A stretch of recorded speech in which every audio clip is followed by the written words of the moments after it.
Hey guys, Benji here from Darts Corner, and today we're going to be talking about the 2018 graduates from QSchool. And what a QSchooler we had. We had some names that we were probably expecting to be there, and definitely some unknowns that are always there every single year. Now today I'm going to be brutally honest with how I think the new graduates are going to go, and I'm also going to give my assessment on how all the players are going to go, which I've already said that. Plus, be warned guys, there's going to be some tour card holders out there that have got their tour card, are going to expect to do great things, and I am going to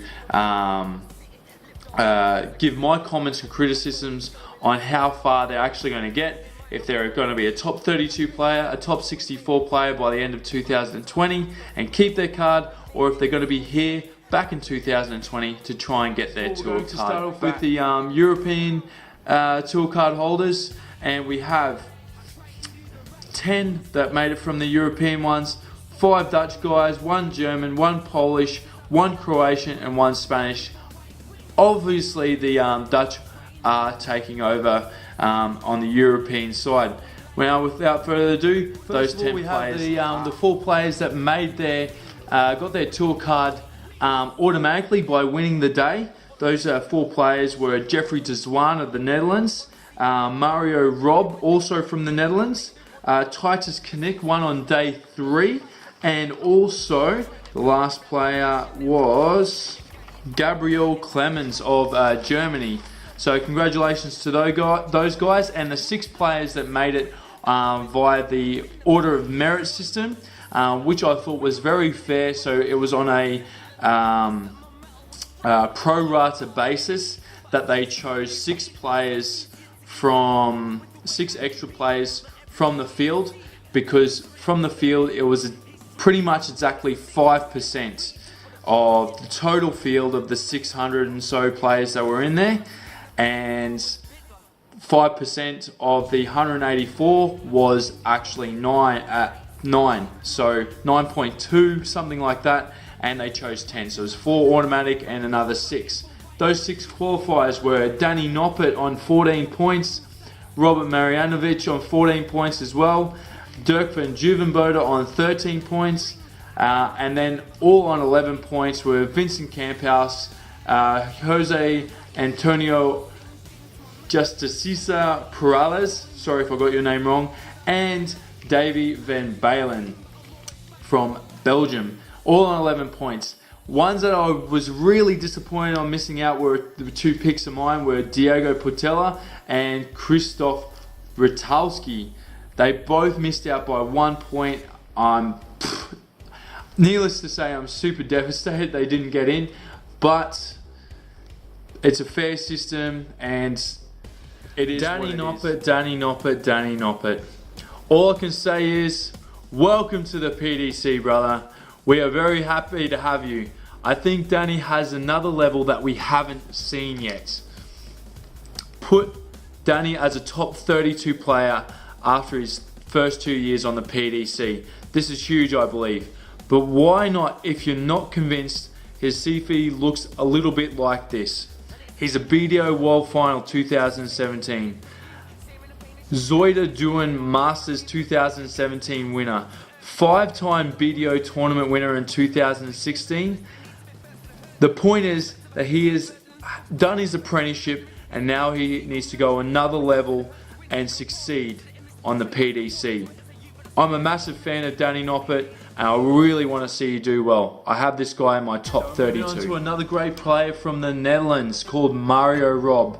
He won on the second day of QSchool, and I also think that he has a lot to prove. He was an unexpected winner for me, but he had a long break from the game from 2008 to 2016, and then picked up the darts again in 2017.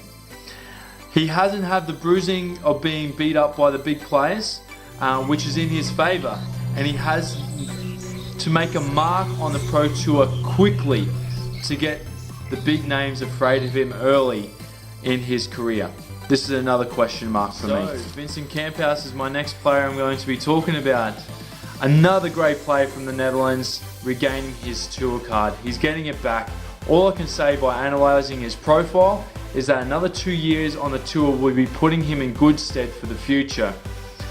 I don't have him as a bust because his head-to-head stats are quite solid, and I think he will only improve on his first go at the PDC, and he will stay in the top 64 by 2020. The next player is from Poland, Titus Connect. Well done, I'm going to say, but I don't have my hopes up on this guy. I don't know much about him, and maybe he can find another gear against the big names. But apart from that, I'm not really sure on how this guy is going to go. Okay, so my number 2 pick from the draft of the 33 players that made QSchool this year has to be Jeffrey Deswan. He won on day 1 in the European qualifiers, the European QSchool I should say, and he is also going to make a massive impact on the Pro Tour.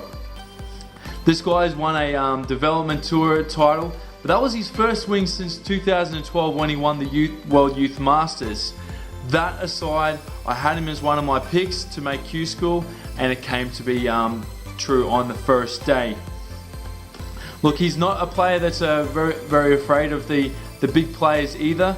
When he gets going, he's a big scorer, really exciting to watch, and you need to watch out for this guy in the future. He's already taken notable scalps for Phil Taylor, Yella Klassen, Dave Chisnell, never losing to Kim Hybricks for starters, beating him twice, Stephen Bunting 3 times, and Michael Smith. So this guy has the pedigree, and I believe he's going to consistently get better. I have him in the top 64 after his first 2 years on the Pro Tour. Absolutely no problem. Robert Marjanovic. Personally, man, I don't think you're good enough. And that only comes from a person who really likes good throwing styles. There is so much going on with your attitude. There is so much room for error, in my opinion. Just the amount of concentration I think you must need to be successful with this action must be tough enough. Actions like this have been successful in the past, like the periods from Andy Hamilton. But I ask you this, where's Andy Hamilton now?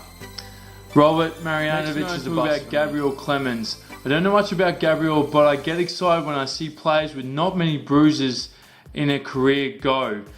A break from 2009 to 2016 where he picked up the darts again, and since making the BDO World Master in 2017, he has progressed now to this point where he has won a tour card. We have Jose Perales of Spain. Now, without going into too much details, he's had a little bit of success on the Saltic Tour, but being his first time on the PDC, I think he's going to need a little bit more experience, and I don't see him as being a top 64 player by 2020. BDO convert from Belgium, another Belgian player, Davy Van Valen. I think he's converted because of the money that's on offer, and my friend, I hope you reap the rewards. Just having a look at these highlights of 2017, he made a semi-final at the German Darts Masters, and his head-to-head stats tell me he can beat the likes of Danny Noppert and Glenn Durrant. I can't be sure whether he's going to be a top 64 player up until 2019, so I'm going to put it as we're talking about is Dirk van Duvenbode. This guy really impressed me at QSchool. He actually did more than what I expected. He was the number 2 in points through QSchool. So congratulations to you. And I'm going to say that I think you're going to succeed through the next 2 years on the PDC tour. Now, my friends, you just need to do a few things. You just have to improve just a tiny bit. I mean, you only lost your tour card by the ranking of number 71 in the world. I see 2 things when I look at your stats through head-to-head. Either you dominate a player and they can't beat you, or a player is dominating you and you can't beat them.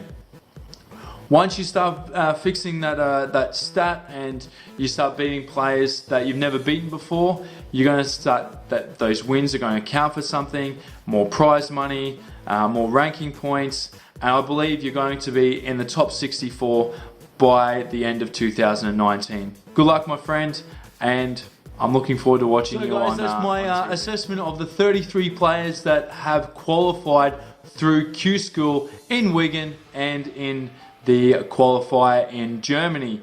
Now, as you can see from the list here, these are the you can see the ones that I will think are going to make the top 32, top 64, question marks and busts. What do you think, guys? Give me your comments and criticisms.